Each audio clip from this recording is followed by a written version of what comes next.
Hey class, today we're going to talk about integer rules, and we actually discussed these last year in 6th grade. So today I'm just going to do all four. So we're going to start with addition. So the first thing you need to know about addition and subtraction, those properties are what we call inverse properties. They are opposite of each other. Adding is the same. Subtracting is the opposite of adding.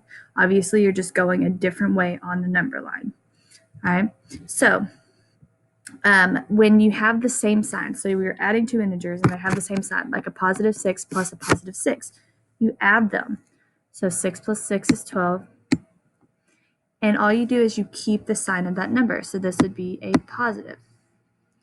All right, and imagine if we had a number line. Obviously, you would start at 6 and you would add 6 to the right. So that would make it bigger and go to 12. Okay. Next thing, you don't have to write that part.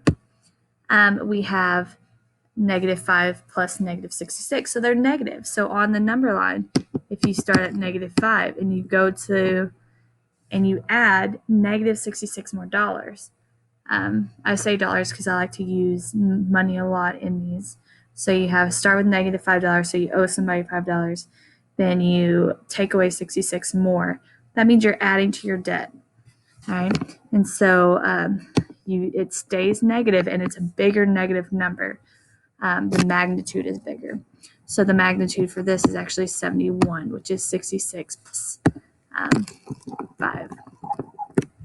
Okay, but what happens if they're different signs? So let's think back to what a checking account again. So in a checking account, if you start with negative $9, so I'm going to put negative 9 up here, and you add $8, that means you're getting closer to 1 or 0, but you don't quite get there because you need one more dollar to make it a 0. So what you do is you subtract the number. So 9 minus 8 is 1.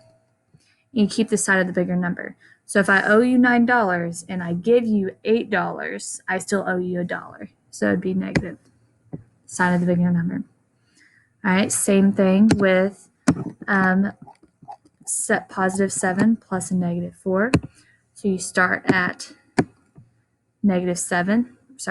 positive 7, and you're subtracting 4 pretty much. And so you get 7 minus 4, which is 3, and 7 is the bigger number, so it stays positive. Then we have keep, change, which is what y'all used for subtraction. We don't really use that very much anymore in 7th grade. Pretty much we just say you want to change all your subtraction problems to addition problems, right? So if we have negative 4 minus a positive 4, that's the same thing as saying negative 4 plus negative 4. So since they're the same sign, we keep the sign, add them. 4 plus 4 is 8. So negative 4 minus 4 more is negative 8. All right, now we have negative 8 minus a negative 2. So we change that by changing both of the last two signs. So we change the minus to a positive, change the sign of the second number. So we get negative 8 plus positive 2. So we have negative 8 plus 2. And so those are two different signs. And so that is subtraction. So we have 8 minus 2 is 6. The sign of the bigger number is negative. Now we're going to talk about multiplying. So multiplying and dividing are very easy. If they're the same, it's positive. If one's negative, they're negative. All right. So same sign, positive, different signs, negative. So here we have a positive 6 times a positive 2. So they're both the same. So it's 6 times 2, which is 12. So it's positive 12. Here we have negative times a negative. A negative times a negative is a positive. 4 times 4 is 16. Okay. Different signs, it's always negative. So 8 times negative 5. So a positive times a negative is a negative. 8 times 5 is 40. Negative 12 times 7. So negative times a positive is a negative. 12 times 7 is 84. And the same rules apply for division. If it's the same sign, it's positive. different signs negative.